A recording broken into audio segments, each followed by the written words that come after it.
like to share with you a very interesting case which explains this deeper study of biopsychosocial model. Young man of 31-year-old was presented to me with complaint of acute breakdown, mental breakdown. He had developed delusions that FBI is after him. He had a delusion that people are against him. He is surrounded by various enemies. The interesting aspect of the case was not just what delusion he had. The interesting aspect of story is that when I asked in detail to parents that how he ended up into this state. The prima facie story came up that this patient went to USA for further study, master's study. He had a very little financial resources, but he gathered some money working in India, and then parents supported, took bank loan. So when he went to USA, he had a lot of strain of working and studying both. So he used to do day and night work. So in afternoon, evening he used to work. Again at night he used to study, and he wanted to finish entire study of 1.5 years into 1 year. Typical Indian struggle. He was really doing well. But after 9 months, suddenly he started developing some symptoms. He started closing all his curtains. He started telling his friends that FBI is after him. And his mental state started deteriorating. Friends helped him, counselor in college helped him to some extent, but this has not gone. So then college decides to send him back to India, because he had 1 or 2 episodes of violent outburst also. At airport he misses flight, and I am not surprised why he will miss flight, because his attention, his ability to self-care has reduced so much.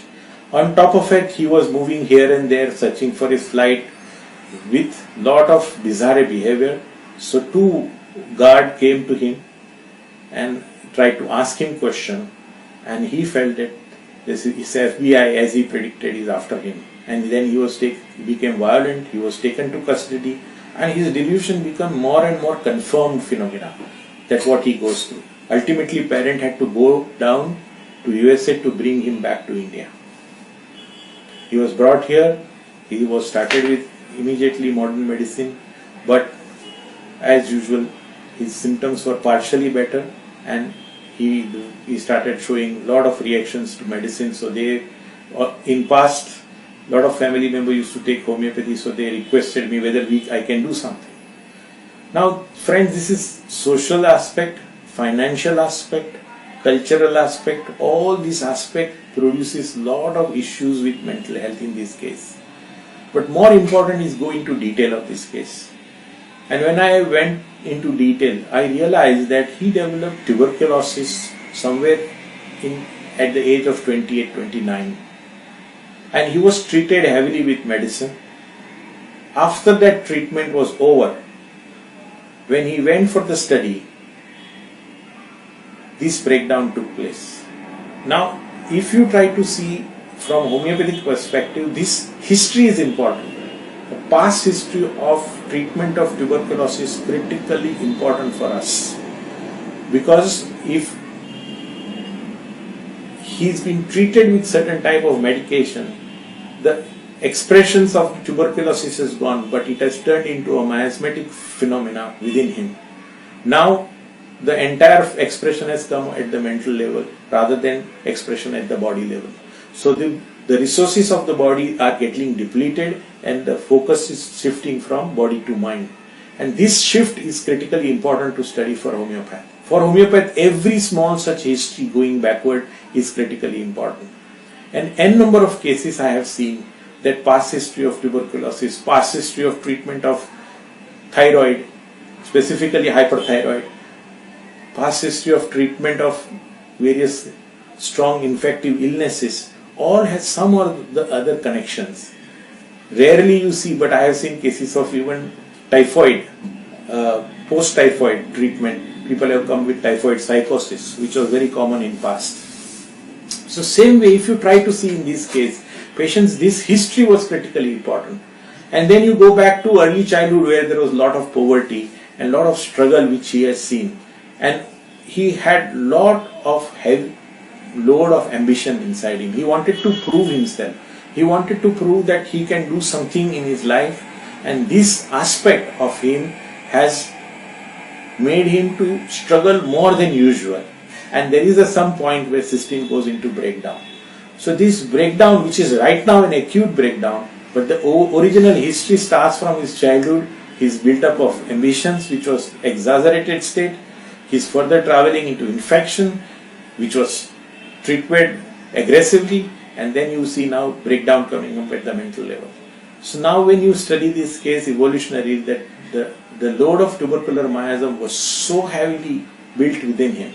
Unless and until you address this, you will not be able to cure. And friends, you open up aphorism, where Hahnemann talks about in 215 aphorism that most of the psychiatric illnesses are corporeal in origin. In college days when I used to study, I used to surprise, what is this corporeal in origin? Now I realize that most of the illnesses start somewhere at the deep rooted in the body, and if it is not handled adequately well, it turns into psychiatric illnesses. Friends, why I am quoting this case is very, very important. Can homeopath prevent this entire sequence? If that child comes to you with over ambition, if you would have treated with remedy at that time, might be Nux vomica or Veratrum alb or Lycopodium, would have prevented the whole flow of this man's going into this breakdown even at the tuberculosis level. If post-tuberculosis, even if you have given modern medicine, treated properly with homeopathy, would have prevented this entire psychiatric breakdown. So when we talk of mental health, we have to connect to the entire gamut of evolution of mental health. It happens, it starts in a very micro level, at a very invisible level, and then furthermore it proceeds. So homeopath has a tremendous role in preventing the whole aspect of psychiatry. So if we take cases, whatever cases you are taking right now, even of childhood, and you are handling that case as a child, you don't know you have done massive service to society by preventing this child slipping into a psychiatric illness in future.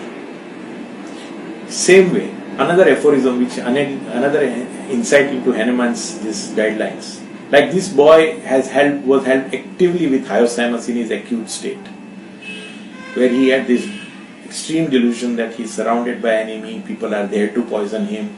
So all that was helped by hyoscyamus, and followed by his main remedy, which I studied and was found out to be ferrum metallicum, and he was better with ferrum met later on. And you open up aphorism, I think 221 to 23, he talks about that most of such acute illnesses needs to be treated with remedy like stramonium, belladonna and other thing, and follow it with antisoric remedy. So if you unfold Hahnemann's various aphorisms, it's very, very interesting to see that he has gone into the depth of his practice, seeing patient with that intensity. And that intensity of observation has led him to write these aphorisms before even modern psychiatry was evolved. So it will be very interesting. I would like to see you in seminar, where I am going to share number of such interesting cases from our IPD experiences at Palghar. We are blessed that we have a casualty, we have an entire IPD team, we have MD students who are helping in coordination. My entire staff is there, Dr. Sunita, Dr. Rajesh, Dr. Abhishek, all of them are working together with me, and we are trying to help patient in even bizarre states, acute state, and some of these cases I am going to share in this CME. Thank you very much.